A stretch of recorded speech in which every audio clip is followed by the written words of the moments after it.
Ciao. Mais le plus intéressant est que cette espèce évolue surtout dans les eaux chaudes et tropicales. Alors comment expliquer la présence de ce poisson de 3,20 m à Pénestin? C'est la question que l'on se pose dans la région. Adriano, c'est Jean-Baptiste Bruno. Avec ses dents allongées en forme de poignard recourbé et son corps massif de couleur brun, l'animal a de quoi être effrayant. Ces photos ont été prises samedi dernier quand ce requin féroce de 3,24 m de long et de 220 kg s'est échoué ici, sur cette plage de Pénestin dans le Morbihan. Si cette espèce est inoffensive pour l'homme, une telle découverte laisse perplexe les pêcheurs locaux.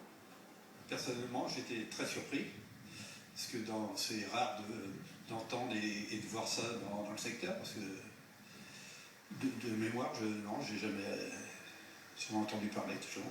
C'est vrai que le jour au lendemain qu'on voit un grand blanc, il va falloir se poser des questions. C'est qu'il y a vraiment un gros souci, quoi. En effet, si la présence des requins pèlerins ou des requins à peau bleue, tous les deux inoffensifs, est habituelle le long des côtes bretonnes, le requin féroce, lui, fréquente plutôt les eaux chaudes et tropicales, comme le grand requin blanc. Et l'une de ses zones de prédilection se situe au large des Açores et des Canaries, à 2400 km du Morbihan. En août 2012, un autre spécimen de requin féroce s'était également échoué sur une plage du Cotentin, une première depuis 1930. Ces deux cas très rapprochés dans le temps intriguent les spécialistes. Alors une des explications qui vient tout de suite à l'esprit, ça pourrait être lié au réchauffement climatique. Aujourd'hui, il est trop tôt pour affirmer ce genre de choses, ça reste un phénomène pour l'instant exceptionnel.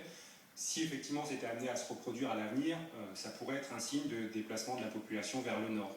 L'autre hypothèse avancée serait que par accident, ces squales se soient retrouvés dans les filets d'un bateau de pêche avant d'être relâchés près des côtes. Un appel à témoins auprès des professionnels du secteur a été lancé pour connaître le lieu éventuel de la capture. En Bretagne, où il flotte un parfum d'été, comme ici à Saint-Malo, où l'on profite de cet été qui se prolonge.